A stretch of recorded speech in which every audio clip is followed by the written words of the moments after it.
uncertainty exist. I did already mention the importance of assumptions. I'm going to come back to that. And assumptions are really important. Sorry for the redundancy in that statement. Or where consensus cannot be reached on the main problem. Well, you know, if people cannot agree on what the issue is, maybe there isn't an issue. Or maybe there's something else going on. Some people complain that the log framing approach, you know, the way it's been developed, you know, if it's used absolutely rigidly, it tends to stifle a person's ability to think creatively. Not unreasonable, where people feel that the creative thinking is stifled, but the opportunity for creative thinking is in the door coming in, you know, not at the end of the day when decisions are made. Once you reach a decision by consensus, the opportunity for creative thinking at that point is restricted. The opportunities for creative thinking is when everything is on the table. Okay? LFA doesn't readily enable monitoring unintended consequences. That might be the most reasonable criticism, but it comes back to assumptions. In other words, if all of the assumptions are not included in the model, I suppose it's possible to say that if the thing don't work because of an assumption that hasn't been included, it may have been an unintended consequence. You can argue that point. What I'm saying is, this is not a perfect model. It's not too bad. It's not perfect. And these were the main issues. Getting past that.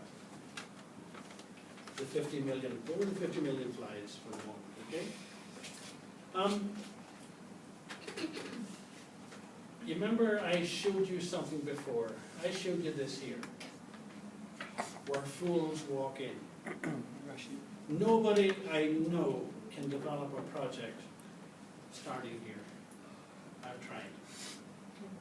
So I don't know me. Don't know myself.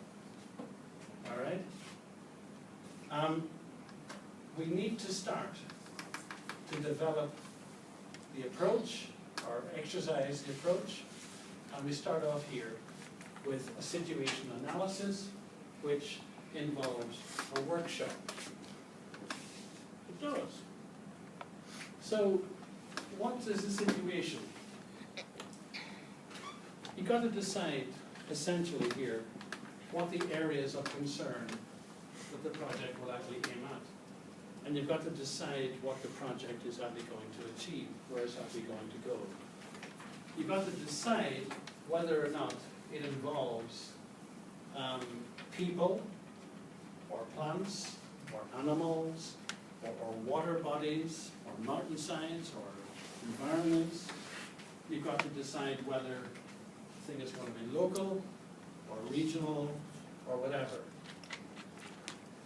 Hey, I lived here long enough to understand the political ramifications. You can imagine creating an LFA for dealing with Mona Common. Can you imagine that? The community across the road from the hospital main gate. All right? Now these people have votes. And they vote a certain way depending or not whether you... Did you notice recently that there were 2 roads paved, put in there? Mm-hmm. Yeah, that's the cost of votes. But how many more kind of, or how much more kind of sanitation was put in there? There's no sanitation over there. Fresh water comes in. No man, it's a real situation. Politics. Where I come from is called gerrymandering. Do you know what gerrymandering is? Mm-hmm. No. Gerrymandering basically means that you configure your constituency according to the people who live in it. gerrymandering is actually a corruption of a lizard that has its feet thrown out and the tail. You know, what's that lizard that sticks its tongue out and collects insects on the end of its tongue? A chameleon. A chameleon. It may be tough for you to jump from there. It comes actually from chameleon to gerrymandering. Chameleon mandering. It's got badly corrupted.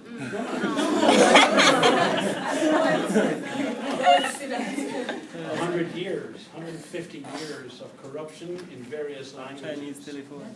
So, why, you ever look at the constituencies, the mapping out of constituencies in various countries? I mean, my country of Northern Ireland, I mean, is a classic example, because many of these constituencies actually look like as if it was an animal being seen from above with legs pushing out into here, because people vote this way and this way over here, but not in here, and there's a piece in here and a piece down there. Gerrymandering. So there's political, socioeconomic, technological, all of these aspects here. You know. Who are the major stakeholders in this project? This project could be on people, as I say, like, for example, Mona Common, or it could be on insects in a coffee farm. It could be fish on a fish farm. You know, it could be some project involving goats roaming on this campus, where they decided just to shoot them all and done. Somebody else gets shot in a result and whatever. You don't remember that? You guys are far too. You guys were babies when all this was going on. When you face bullets and goats. The situation we need to determine, whatever it is that we're working on, who has actually worked on it before? Has anybody done anything valuable before? Is that worth bringing in to the project? Who's actually going to do it? And who's actually going to fund it? Those are the sorts of things, you know.